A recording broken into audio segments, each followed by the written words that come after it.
So here's another movie that I'd known about since I was a kid. Never watched it from beginning to end. Only seen maybe a couple pieces when it was being shown on TV over the years. And now having seen it, it is not at all what I expected it was going to be. But let's unpack it. One Good Cop. Let's talk about it.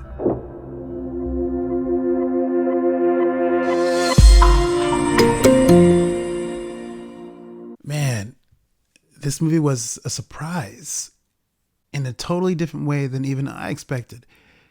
This is posited as like a crime drama. It feels like it's going to be like a crime thriller where you have cops going against, drug dealers that are a part of the decay in the city. But what this film actually is a family drama. It's a gritty cop story, but what it really is it's a heart story about family and stuff, which was really surprising to me. I found myself in tears multiple times.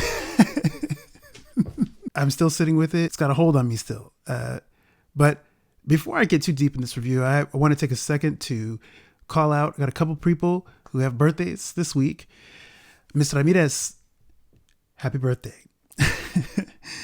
At the time of this recording, today is still your birthday. And I hope you're having a good day. I hope you were having a good day and that it's been cool. I'm looking forward to seeing you soon. Maestro, birthday's coming up. So for those of you who've been following the channel, you know the Maestro comes on here from time to time and we have discussions about films. If you don't know, now you do. Maestro, your birthday's coming up. Happy birthday, sir. I'm looking forward to seeing you soon.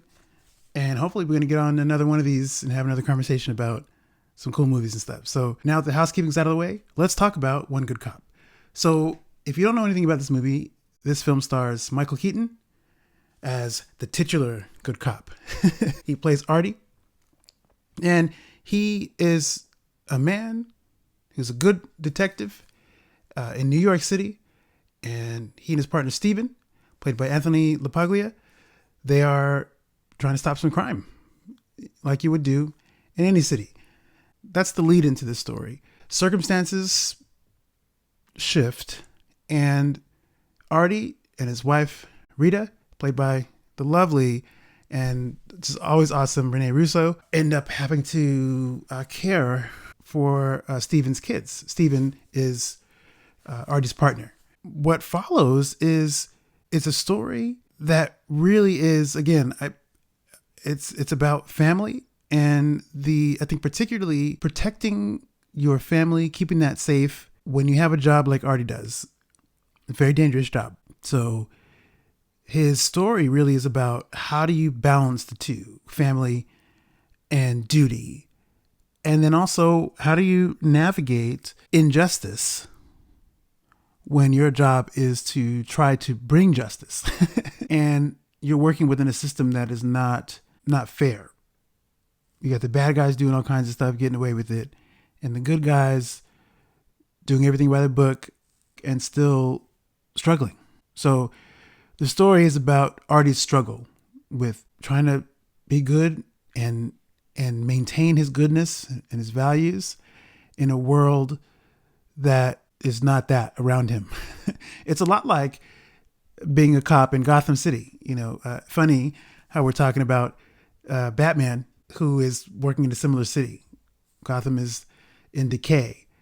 And Michael Keaton has just shifted he's turned in his cape and cowl for a badge and a 6-shooter. And so now he's operating within the law as best he can. But things get a little bit sticky and, he's got to make some tough choices. He may even have to, bend the rules a little bit. In some ways, too, the movie also is about whether or not the ends justify the means if you're Artie. And so that's what he's struggling with. I've seen a fair amount of Michael Keaton performances, and he's always good. This might be one of my favorite performances from Michael Keaton. He's got a lot of great ones that I love. It's one of my favorites. I would say probably my top five, top three, top five performances from Michael Keaton that I've seen. He just does wonderful, nuanced work. And half the time I was watching this, and I could see him having been a cast member in the original Law and Order, which actually debuted a year before this movie came out. So it felt like certain sections of it, well, particularly one's extended sequences when there's a hostage negotiation situation happening. And that felt like something straight out of Law and Order. It was really cool. I'm like, damn, this could have been a Law and Order episode. This is kind of, and Michael Keaton fit right up in there. He fit. I don't know why. For the longest time, I thought they were cops in L.A.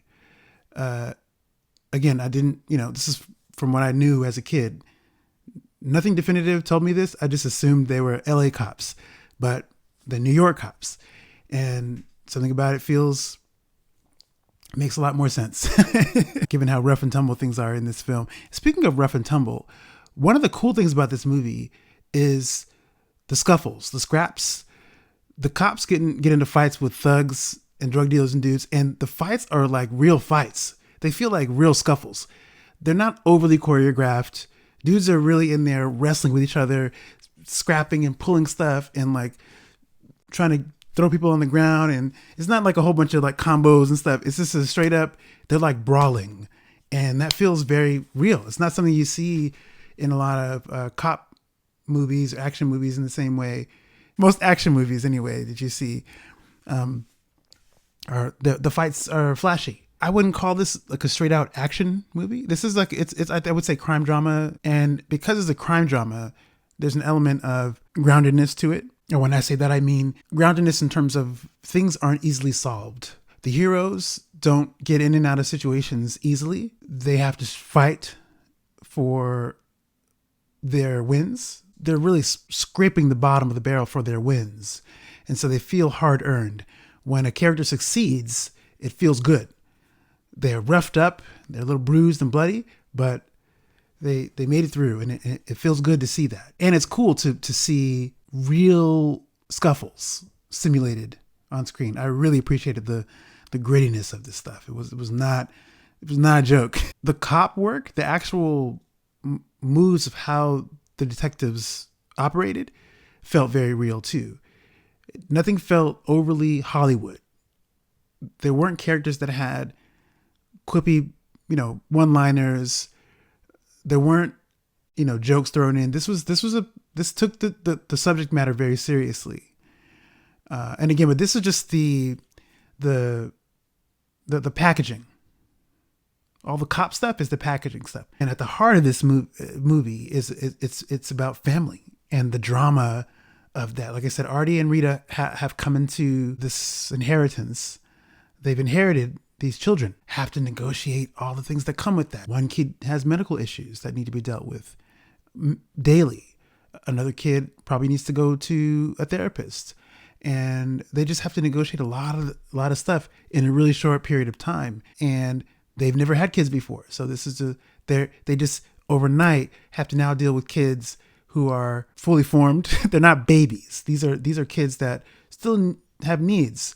These are growing kids. It's crazy. You have to deal with like whether or not to put the kids up for adoption or putting them in a home, having them be in a shelter for a minute. It's like all these things to deal with so quickly.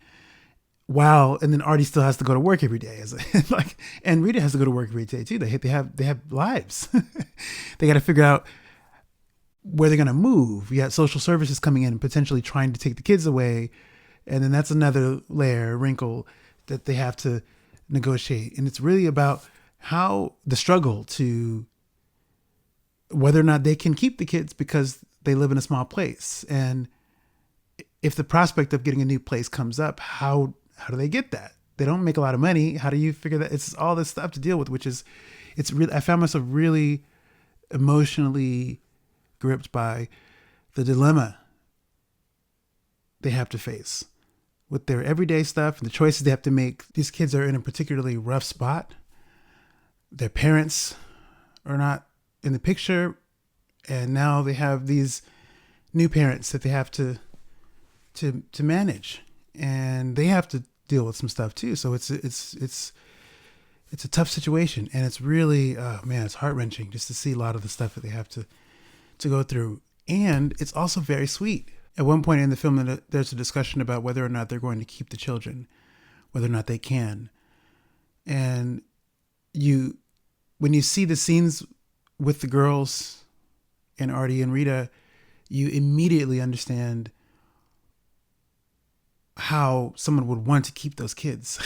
And I think if you're anybody, well, it depends on who you are. If you're a kid person, or if you're someone who particularly enjoys being around children, when you have particularly nice moments with them, and they're so sweet and just so, even when they're a little bit rambunctious and they've got a lot of energy and they tire you out, there's something about in the calm moments, you understand immediately why someone would do everything they could to protect that kid or protect those kids, and to give them as much love as you can possibly give, and more than that, give everything you can give to make sure that kid is happy. And I think the same is true in something like this. You watch the interactions they have. It's just so sweet, so touching, and just the most beautiful stuff. And that's, I think, the real meat of the movie. That's the movie. It's like a family drama that's masquerading as a cop movie. The cop stuff feels like an afterthought. And I think the other thing that's cool about this movie has some cool performances. You got a really young, beautiful Benjamin Bratt here, and he's just full of energy and vivacious, and it's great to see him. And he's fiery. You got Rachel Ticotin from, who people know from Total Recall. She is great as an undercover cop in this movie, and it's got some sound performances. One of the things I wanted to mention with regard to the writing of this movie, it's mostly strong. There are a couple things about when it comes to Steven's character that I thought could have been tighter or more subtle. For instance, the film does a good job of establishing that something happened to his wife. We don't know what, but we know based on how he looks that something wrong happened, something that's kind of sad. And without any dialogue, without any exposition, the film sets this up for us perfectly. The mistake it makes later is that it over-explains, it kind of concretely states what happened to his wife, which I don't know if that was necessary. The other thing is there's a conversation about Artie and his wife Rita and their challenges around children. Again, this is something else I don't think needed to be explicitly stated. I think there was a smoother way to engage that, but aside from that, it's okay. I just I have me. I have these issues with how things are from the writing perspective, and how much faith you give your audience. I think a little bit more faith could have been given when it came to Steven's character and Artie and Rita's issues with children. At the end of the day, this is a really good movie. And if you haven't seen it, I highly recommend it. It's a great Michael Keaton performance and just a beautiful family dynamic in it. So recommend it highly. That's going to do it. Not a whole lot else to talk about in this movie. That's going to do it for this review. If you've made it to the end of this video, thank you again for your time. Stay tuned. More reviews on the way. I'm getting out of here now. Meantime, take it easy, take care, and I'll see you in the next video.